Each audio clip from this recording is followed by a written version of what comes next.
ibon chavin ni khupha idam su keu hinamo chilaya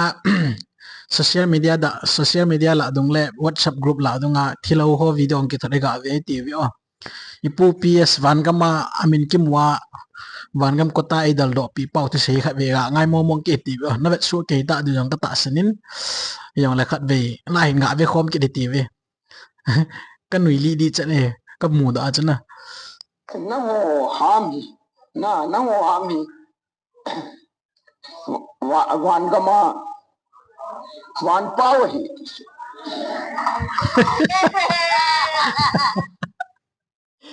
khat ve ngai mo mong ki tv na ho hami na ho hami van gama van pau hi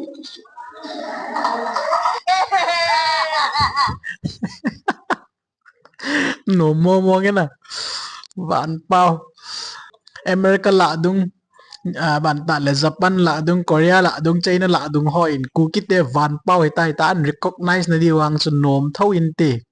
sabas chilai van pau tho hi ga ve ti ve van pau tho tu se hi ga ve mo mo hi ti ve na mu wa mo vi wo ro sim wo ji he thing 1 2 3 ki ti ye kan sim do da kin van pau tho ye adu se yong sim ngam ji lo we anh ki sim su ke bin lang lai ko first pen ko sensor hi in thilo hi chu zong kau si pi na se ham ahin so pa yong chu nang ta bang nang ni se wa ka pathinu ki hoda de ham ui chal van pau he ngai mo mo nge ki pu ps bang hi thu pi mo mo nge mosi mosi le eliza ho kom le abraham ho kom le joseph ho kom le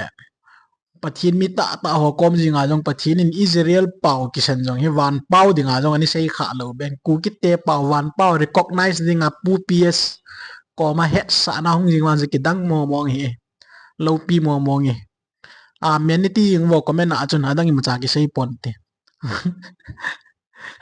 ele chilaya hi thu simnal ta khanom kin ga ve ti wi o na mu su ke bam chi in sim ngi a cham khat chu viral that na ni sim su ke ta diong ka ta sin tu ni kho khat a ka chi le mi pa khat in ka dam mo ze in ka in ku ten gmfdi muna ahipoi yon ching khulamin in the name of jesus ta in tau pi ka chal pangin ai hin manin sot lu ding ai gun ka pancha khele iki ho diu ham ka tha diu na him atin kin jong ki ho bu te ka ti le amma chi khula mi si te ne yem kaw te ne him ai tin kin jong thang cha ka hi bo we ka ti le kila mi in atin ai sot lu zo lo phanin kain ku te za na hin bui gai taw we ti pi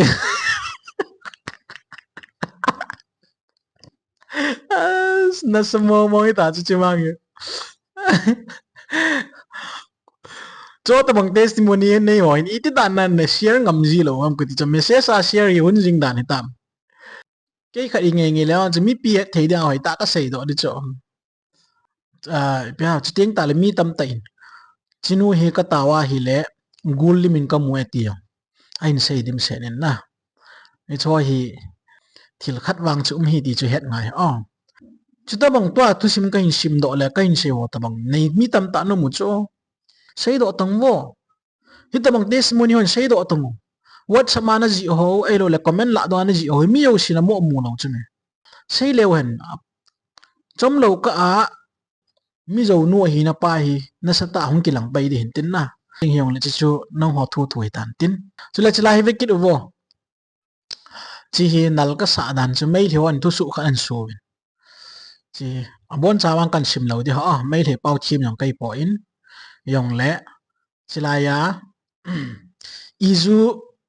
idu ning thau ki ti dam pi ti dam na man facebook post an bor na chun na hi tin thun sein Dr. P. Hegin Tungdim MBBS RIMS Manipula nito dan hi in presently working as a doctor in Churchampur District Hospital,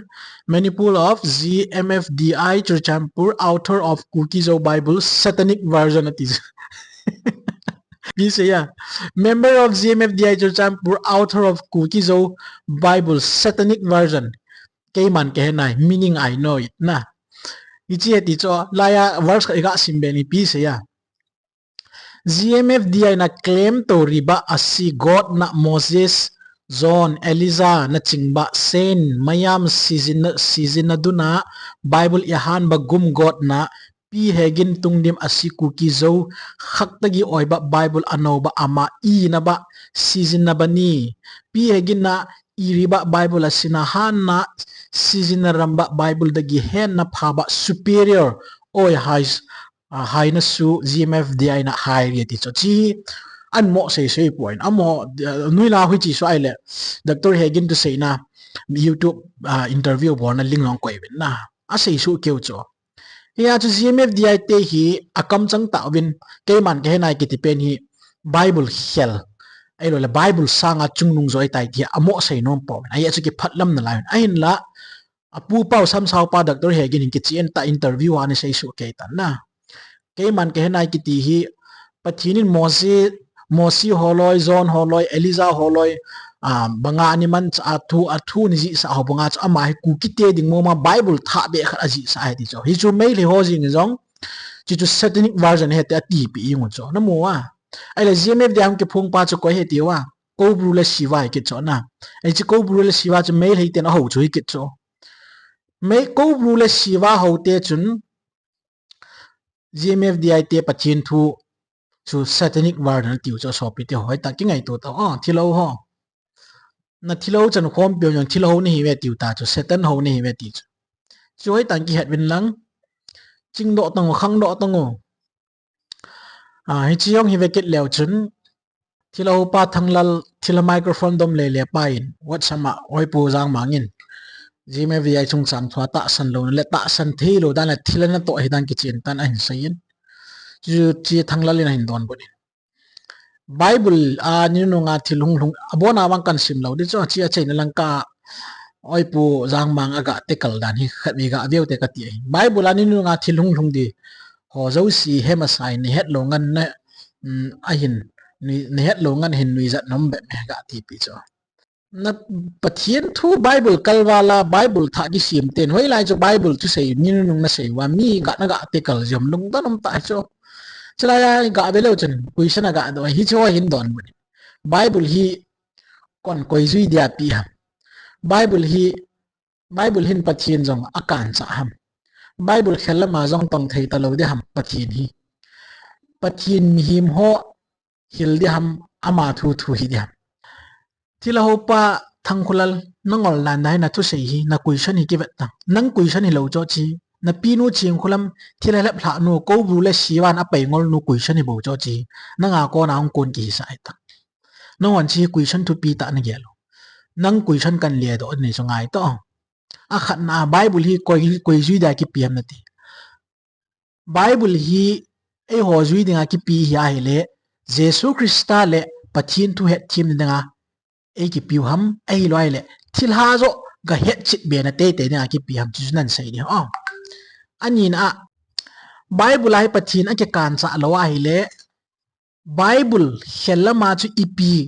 go hol beding ipi ta san beding nup na chu pathin ke kan cha poina ti ham in seyo